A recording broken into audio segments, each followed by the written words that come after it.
Hey YouTube, welcome to Syria, and I hope you guys are ready for my gay travel guide review. So for those of you guys who are new here, my gay travel guides come in 3 parts. 2 parts always, sometimes 3 parts.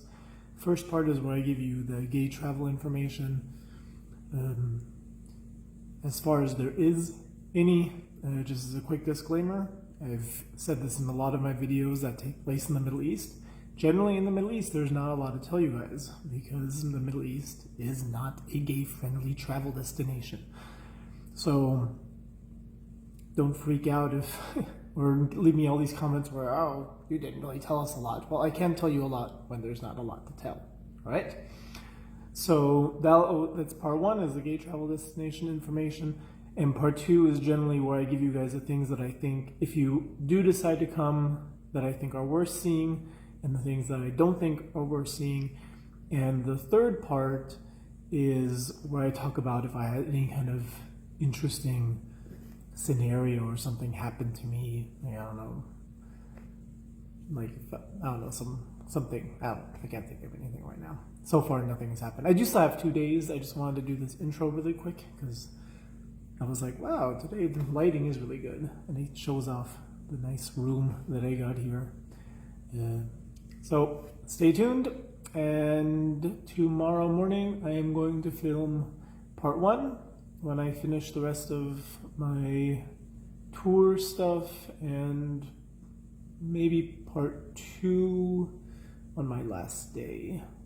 And yeah. But so far, I do definitely have to say it's beautiful. I'm in Damascus. Did I mention that?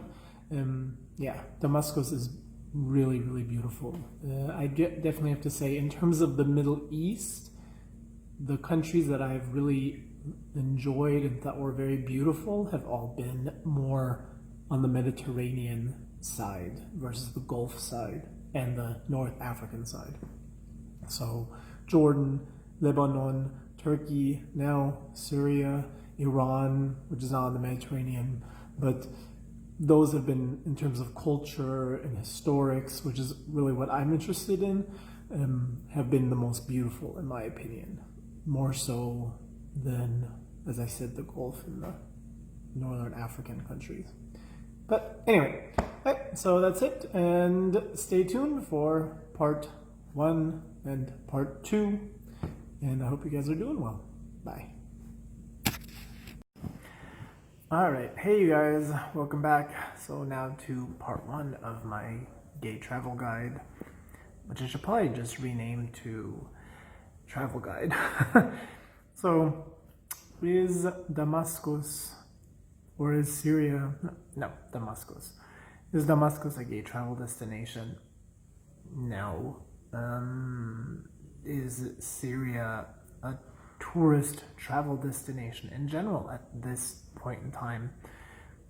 No, actually, probably not really. So, my time in Syria was pretty much exclusive to Damascus and the surrounding area, which is safe.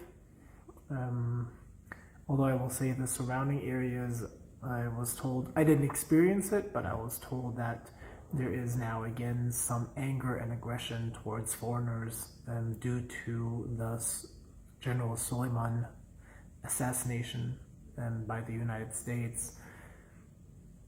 The north is definitely still an ongoing conflict area, war zone. So overall, as a place, for me it was worth it, just because I am trying to travel a good amount of the world, and especially in the Middle East, I'm highly interested.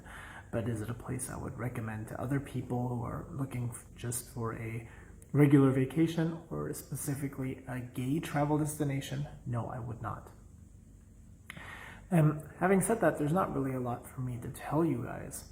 So I did a little research before coming here, and it looks like prior to the civil war happening in Syria, that it was actually one of the more progressive countries in the Middle East. So if you guys go back and you watch my video about Lebanon and Jordan, these are probably two of the most open-minded countries in the Middle East in terms of gay people and being homosexual. In Jordan, they even have like, I forget the name now, I think it's called Rainbow Street even, is that possible? It's been several years since I've been in Jordan.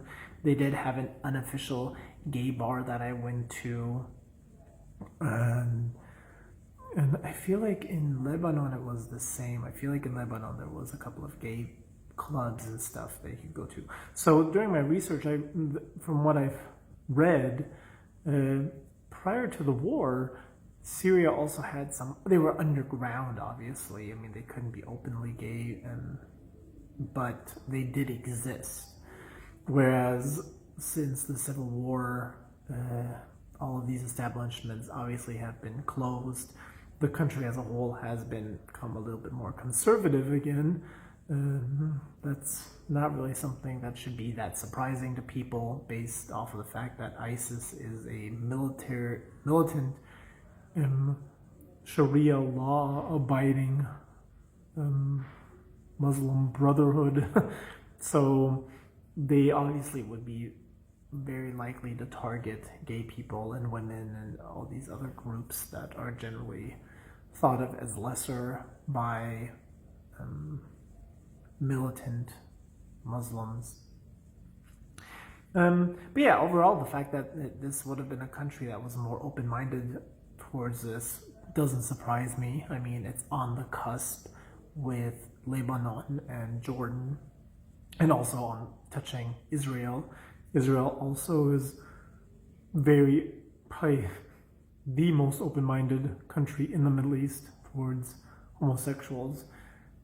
It's been a while since I've been in Israel too, but I feel like in Israel it was not even an issue at all. Like, they have a very active gay life. So being on the border of all these relatively progressive countries, it wouldn't be surprising to me that Syria would also be, in the past, have been very progressive. But as I said, as of right now, I could not find any information on there being any gay scene per se that was not online. Usually when I travel to different countries, I like to try the different apps and see which one is the one that seems to be preferred in the country. So that is something I can pass on to you guys. For some reason, my Grindr account is frozen. It's not working.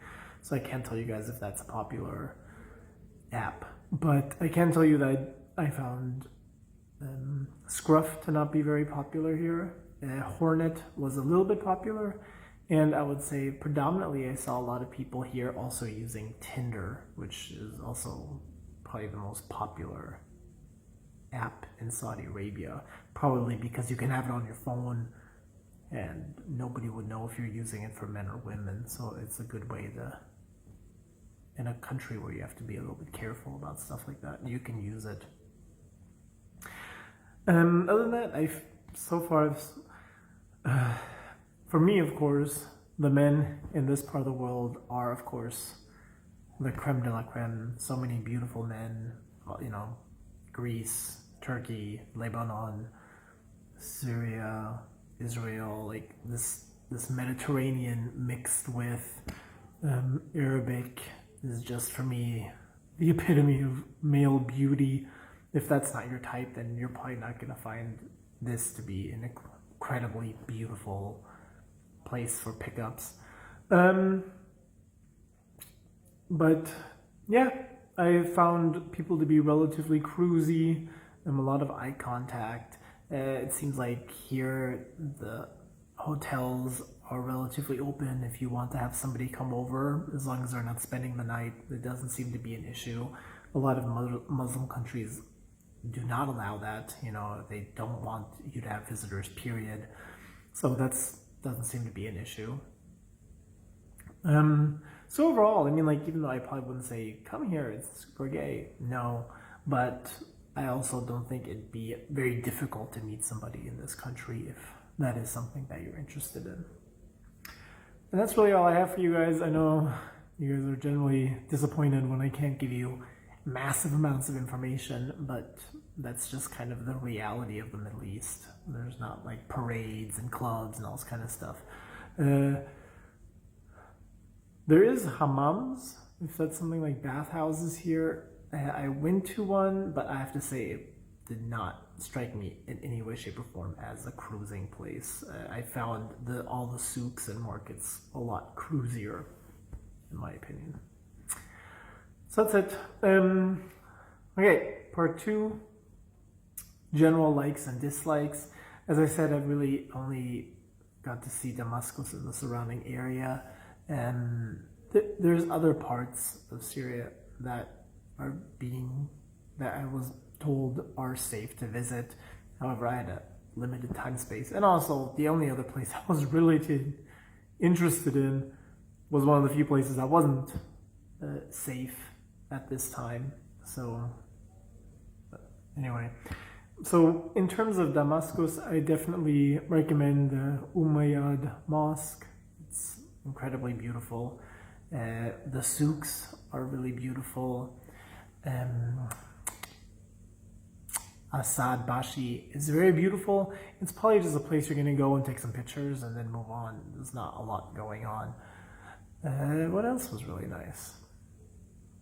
You can go up the mountain and you can get like a real nice aerial view of Damascus. That was really nice. And of course the old city. Oh, the old city is gorgeous. It's really gorgeous. Which is also where the most of the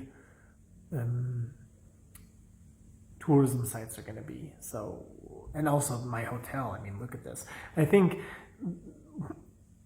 Syria, it's very similar in kind of how when I was in Egypt, I got very lucky that I came at a time when a lot of tourists don't feel comfortable with traveling here. I have to say I actually feel safer here than I did in Egypt at the time, because I went to Egypt like right after Arab Spring.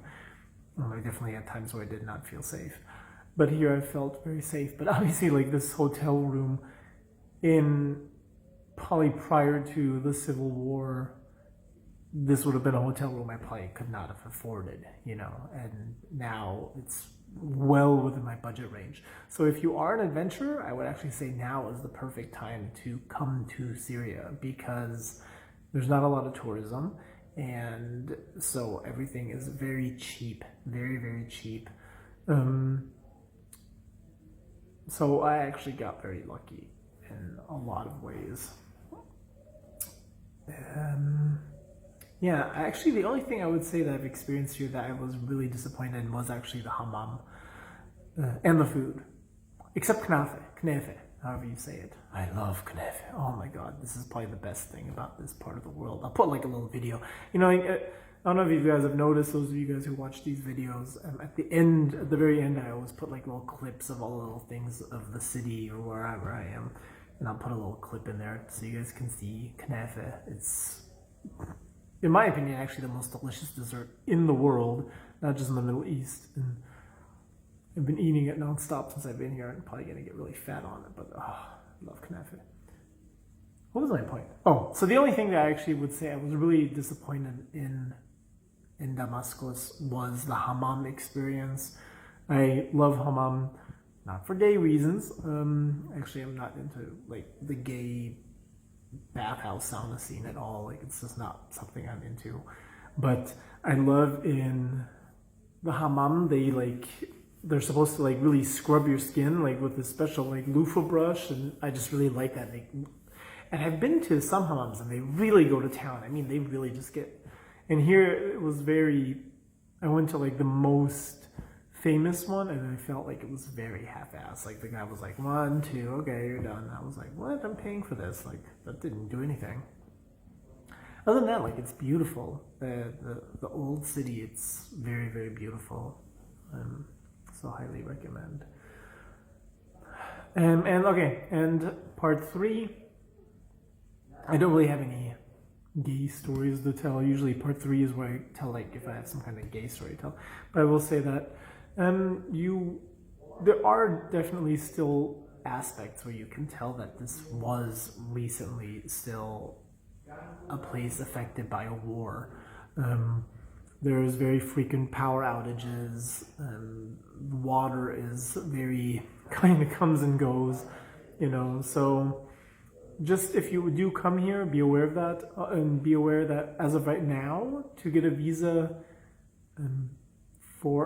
I was told for Americans it's very difficult. I think like success rate is around 30% or something. Especially now, I didn't even realize this, but both Lebanon and Syria are very aligned with Iran. I didn't even know that. So there's posters everywhere about the assassination of General Suleiman. It seems to have really upset a lot of people in this part of the world, which, sorry if I'm bringing politics into this video. I understand. I think that was a very, very belligerent move on the United States side. So I think the getting a visa to Syria probably is going to become even more difficult for Americans at this point. But for myself, with a German passport, you do have to book a tour because they are the ones who set up that you can get, like, the clearance. And once you get the clearance, it's really an easy process. But to get that clearance, you do have to book a tour. Why didn't I mention that? Yeah, so it's just something like to be aware of. It's not going to be a country where you can just show up in the airport and just like lay down your passport and just move on. But yeah, you will have to book a tour and be aware that there is obviously still certain aspects where you have to be a little bit aware that this was a country that was very recently in war. There's a lot of police checkpoints, especially the moment you leave. Within Damascus, it's not so bad, but the moment you leave Damascus, there's like checkpoint. And that's just something you do have to be aware of. You'll have to talk with your tour guide if you want to see certain things. They have to get certain clearances and letters, and then you have to go to all these checkpoints and all this kind of stuff. So that's definitely something to keep in mind. Other than that, of course, please leave comments, questions, feedback. How do you feel about visiting Syria? Is that something you would do? Is it something you would not do? How do you feel like it's morally incorrect to visit a country like Syria? Because I think that's an argument that a lot of people have made. I do understand. Kind of like when I went to Afghanistan, I kind of had to think, is it morally correct to go to a country like that, where there's a lot of people who are suffering and there's conflicts, and then you are going there for tourism and on an ethical standpoint. I can understand where that ethically and morally can be conflicting to a lot of people and myself as well. So yeah, anyway, just getting feedback. And also, if you maybe are Syrian and you're watching this and you do know that there is some gay clubs or something that have reopened and you feel comfortable sharing that, then please do, to help other people in the future. So that's it. Hopefully you guys are doing well, and take care. Bye. Hey you guys. So I just got back from meeting up with the guy here. We had like coffee and dinner. And sorry, I have to try to find the light. It's pretty emotional. Let me start really quickly just by saying he mentioned, because I asked him about like gay life and stuff, and I couldn't get him to say which park, but he did mention that there is a park, I guess, that's relatively well known for cruising. So if you come to Damascus and you feel comfortable with cruising, there is supposedly a park, but I don't know which one it is. So that's, I guess, not super helpful. But if you come here, maybe somebody in one of the gay apps, they can tell you which park it is. Or maybe somebody can leave a comment below.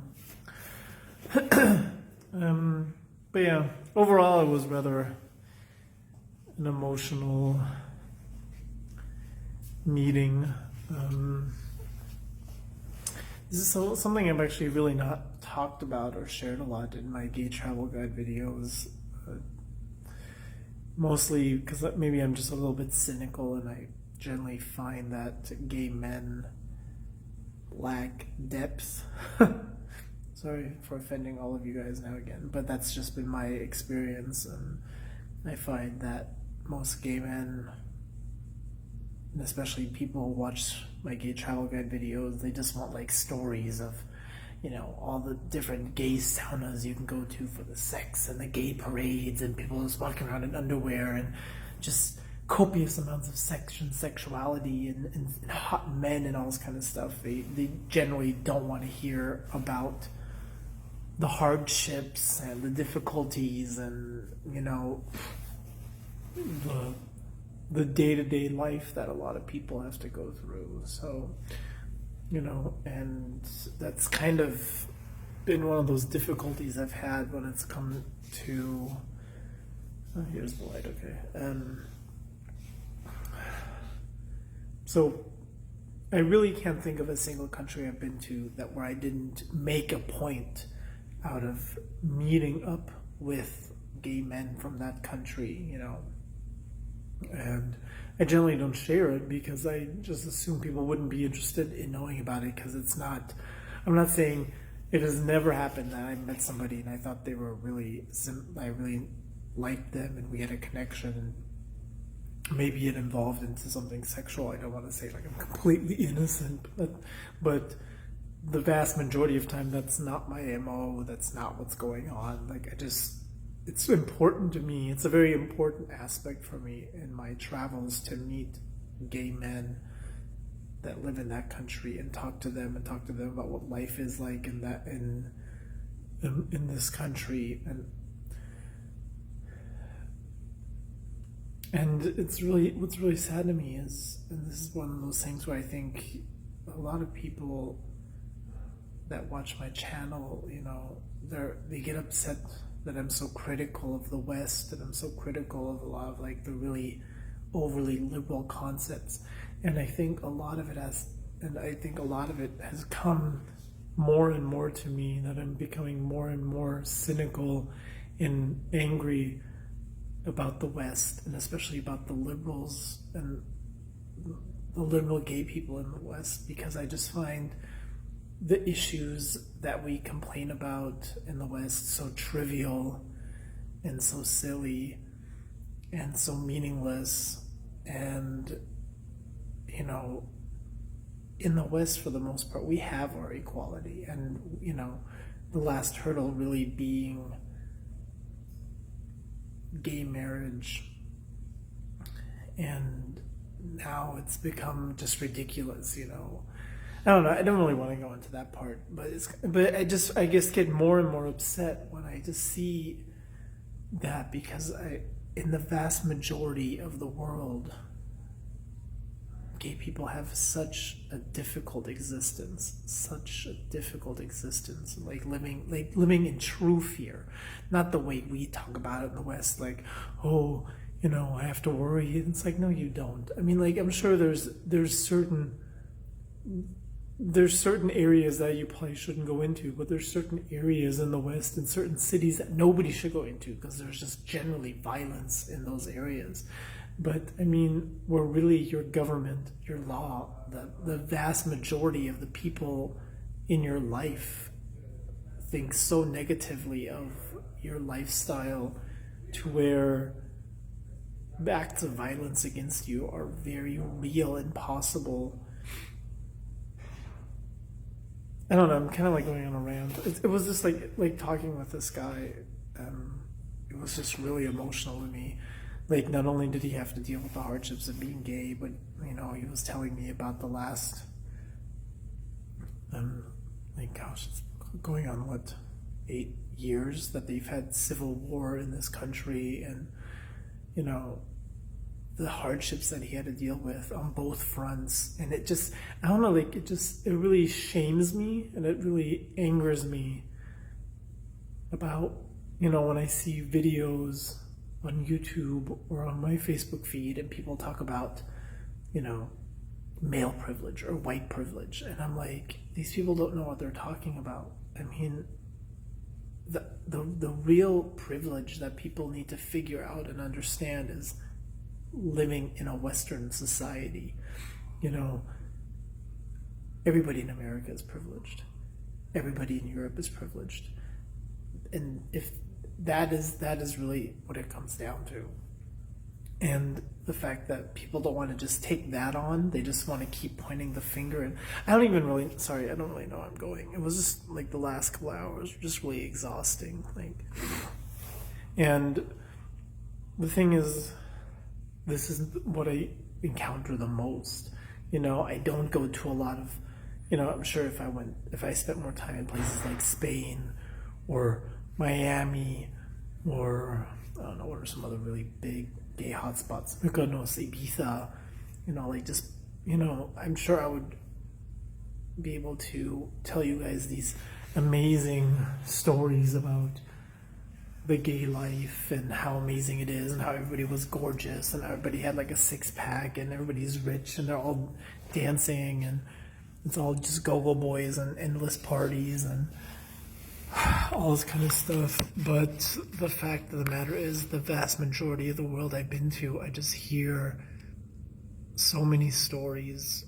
You know, if it's from China to India, to Afghanistan, to Saudi Arabia, to now Syria, to Tanzania, to Kenya, you know, like just the vast majority of countries I've been to, there's just so much true hardship. There's just so much true fear and disappointment and heartache. And it's just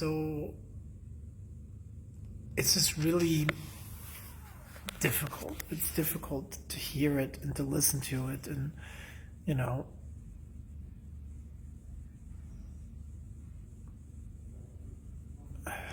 and then especially when on the one hand, I'm in places like this and I see and I hear and I interact with people who have these hardships, and then I go back to the Western world or I see social media and I see like just the complete lack of understanding that people have in that part of the world, and, you know, the ridiculousness that it's just, I don't know, it just grates on me. And I think because a lot of people now that have started making political commentary videos again, and, you know, they're very angry because I don't support a lot of the things that are happening in the Western world now. But I'm like, how can I, when I see in the vast majority of the world, like the living situations people have to go through, and then in the Western world, it's like people have everything. They have everything, and all they do is complain, and we want more, and give us more, and we shouldn't have to work for our money, and we deserve everything for free, and I should be able to go in and become the CEO right away, and only my opinion matters, and if they don't follow my opinion, then they're haters, and I don't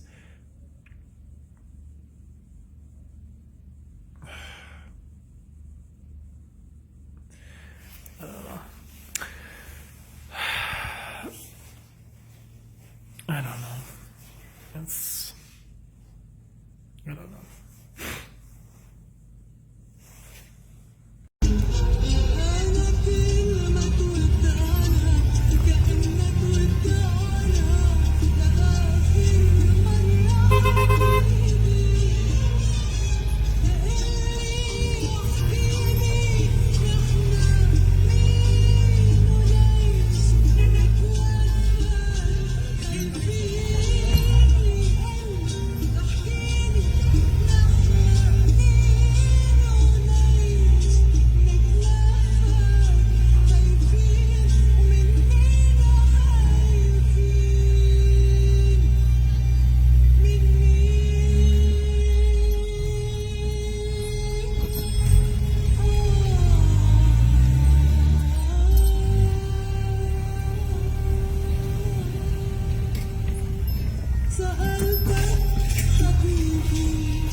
This is my beautiful hotel.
This house is nice.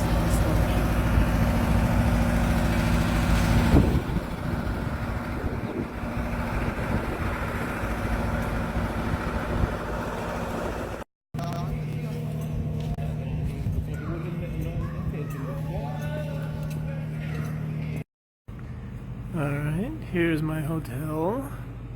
And I don't know what you would call this, the Forum?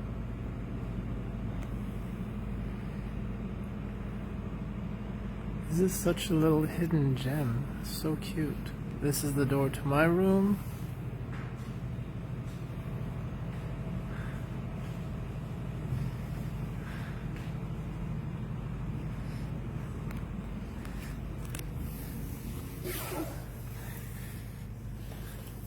And this is my room.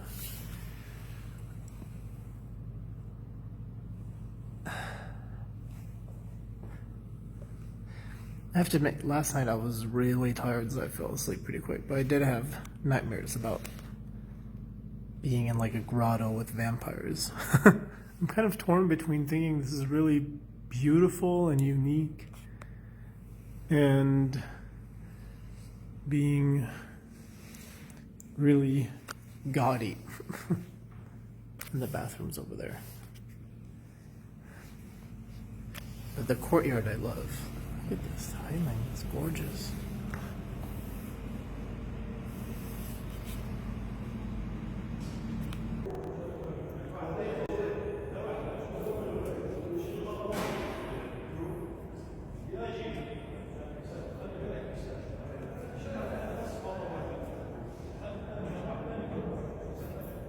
In 1953, this place converted to folklore museum or handicrafts museum.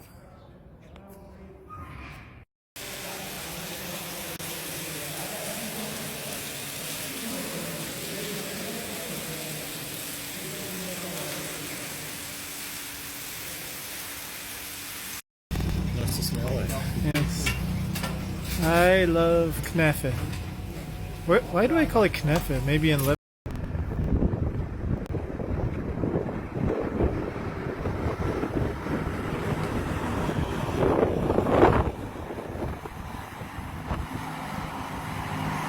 Yes, I've seen it on the map. It's the main street of the old city? It's the main street of the old city. Yeah, this is a street mentioned in the Bible about the story of Saint Paul. Oh, St. Paul, okay. Yeah, Saint Paul.